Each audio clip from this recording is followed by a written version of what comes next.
अब आगे। दिव्यांश और सोनल गुजरात पहुंच गए, ये कहा उन्होंने एक रूम बुक किया। सोनल और देवयान का हल्का फुल्का रोमांस हुआ। अब आगे। सुबह दोनों चेकआउट करके अपने मंजिल की ओर चल दिए।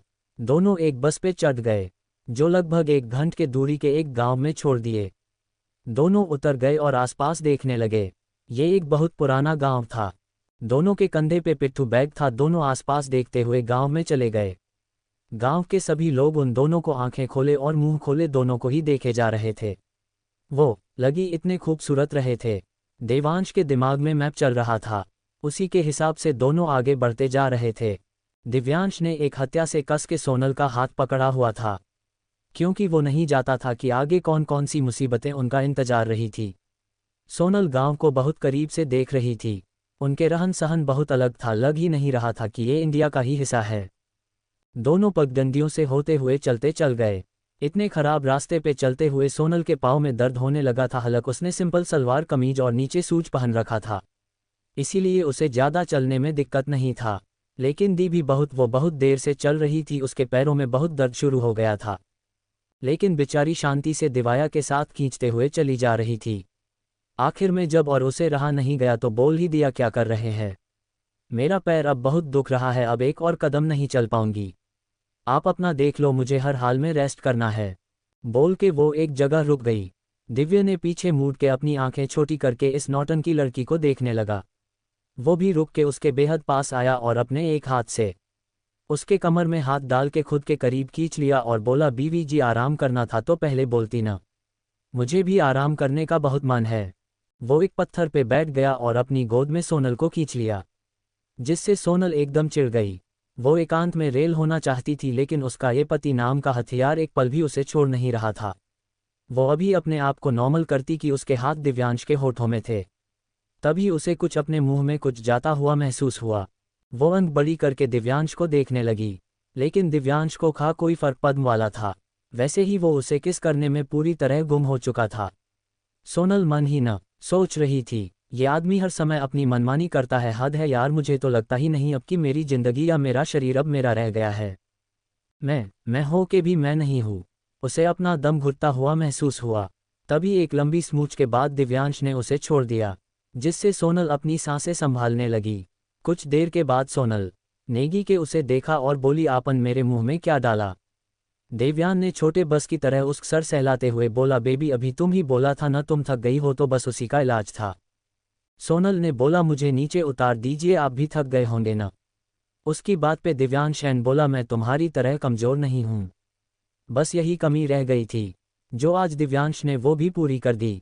सोनल के काके उक्से पे मुक्का मारा, लेकिन ये क्या? सोनल ने अपना हाथ पकड़ लिया और झिलमिलाती आंखें से दिव्यांश को देख हुए बोली, आप बहुत बुरे हो, अपने ऊपर लोग की प्लेट लगा के घूमते हो, देखो मुझ कितनी लग गई। दिव्यांश ने उसके फेस को अपने एक हथेली में पकड़ के बोला, लोहे की प्लेट है या तुम्हारा ये हाथ फूलों से ज़्यादा नाजुक है, इसीलिए बोलता हूँ कि तुम बहुत कमज़ोर हो। लो भाई। सोनल ने घी के उसे देखा लेकिन कुछ बोल नहीं पाए, आखिर उसका चेहरा इस जिला के हाथों में जो था। तभी दिव्यांश न्यू छह छोड़ दी और उसका हाथों पकड़ के अपने शर्ट के बटन खोल के अपने खुले सीने पे चलाने लगा। उसके कानों में मदहोशी से बोला, बेबी महसूस करो।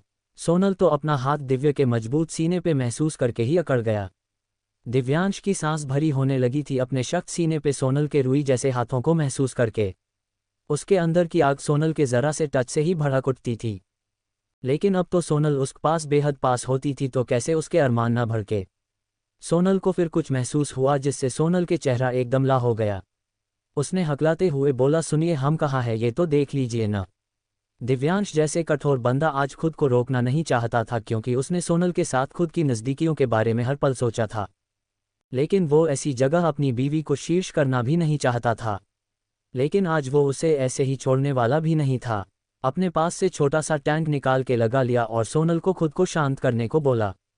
सोनल एक साइंटिस्ट और डॉक्टर थी, वो अच्छे से उसके कंडीशन को समझती थी, लेकिन वो एक लड़की भी तो थी जिसके सामने ऐसे हालत पहले कभी आई ही नहीं।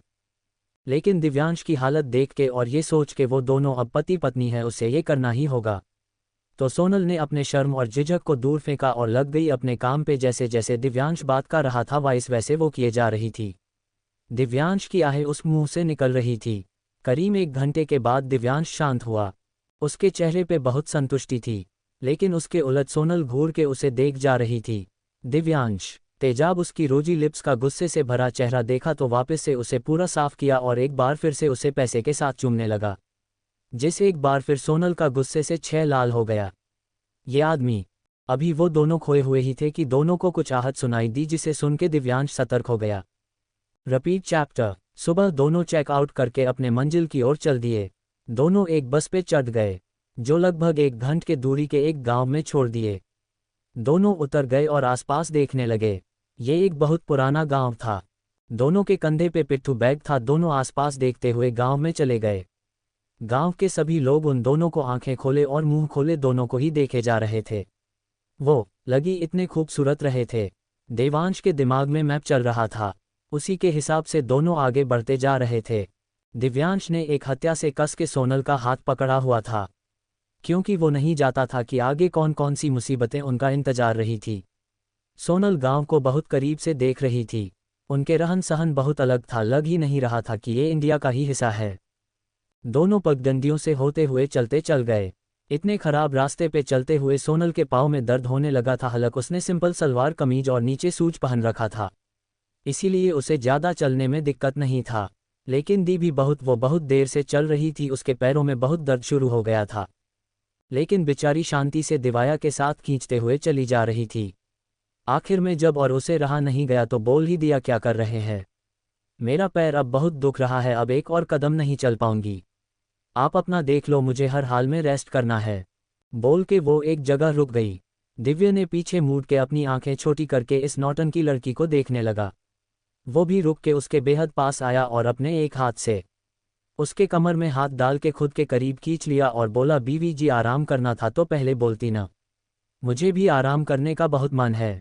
वो एक पत्थर पे बैठ गया और अपनी गोद में सोनल को खींच लिया, जिससे सोनल एकदम चिढ़ गई। वो एकांत में रेल होना चाहती थी, लेकिन उसका ये पति नाम का हथियार एक पल भी उसे छोड़ नहीं रहा था। वो अभी अपने आप को नॉर्मल करती कि उसके हाथ दिव्यांश के होठों में थे, तभी उसे कुछ अपने मुंह में कुछ जाता हुआ महसूस हुआ। वो आंख बड़ी करके दिव्यांश को देखने लगी, लेकिन दिव्यांश को कोई फर्क पड़ने वाला था। वैसे ही वो उसे किस करने में पूरी तरह गुम हो चुका था। सोनल मन ही न सोच रही थी, ये आदमी हर समय अपनी मनमानी करता है, हद है यार। मुझे तो लगता ही नहीं अब कि मेरी जिंदगी या मेरा शरीर अब मेरा रह गया है। मैं हो के भी मैं नहीं हूँ। उसे अपना दम घुटता हुआ महसूस हुआ। तभी एक लंबी स्मूच के बाद दिव्यांश ने उसे छोड़ दिया, जिससे सोनल अपनी सांसें संभालने लगी। कुछ देर के बाद सोनल नेगी के उसे देखा और बोली, आपन मेरे मुंह में क्या डाला? देवयान ने छोटे बस की तरह उस सर सहलाते हुए बोला, बेबी अभी तुम ही बोला था ना तुम थक गई हो, तो बस उसी का इलाज था। सोनल ने बोला, मुझे नीचे उतार दीजिए, आप भी थक गए होंगे ना।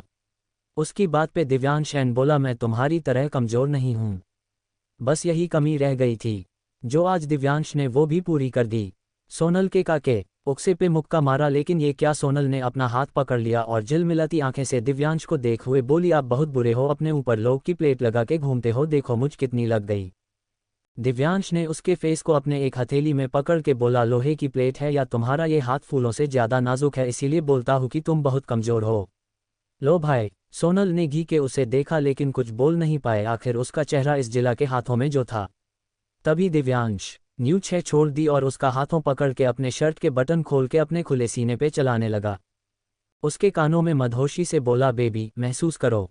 सोनल तो अपना हाथ दिव्य के मजबूत सीने पे महसूस करके ही अकड़ गया। दिव्यांश की सांस भरी होने लगी थी अपने सख्त सीने पे सोनल के रुई जैसे हाथों को महसूस करके। उसके अंदर की आग सोनल के जरा से टच से ही भड़क उठती थी, लेकिन अब तो सोनल उसके पास बेहद पास होती थी, तो कैसे उसके अरमान न भड़के। सोनल को फिर कुछ महसूस हुआ, जिससे सोनल के चेहरा एकदम ला हो गया।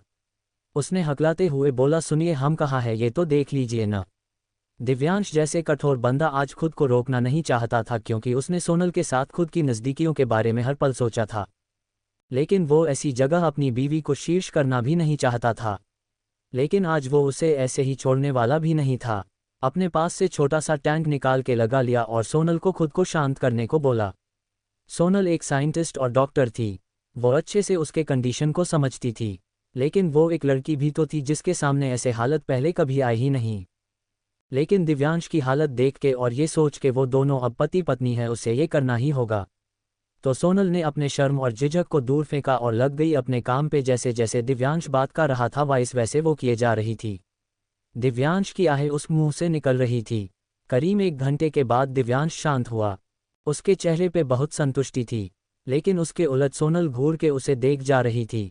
दिव्यांश तेजाब उसकी रोजी लिप्स का गुस्से से भरा चेहरा देखा तो वापस से उसे पूरा साफ किया और एक बार फिर से उसे पैसे के साथ चूमने लगा, जिसे एक बार फिर सोनल का गुस्से से छह लाल हो गया।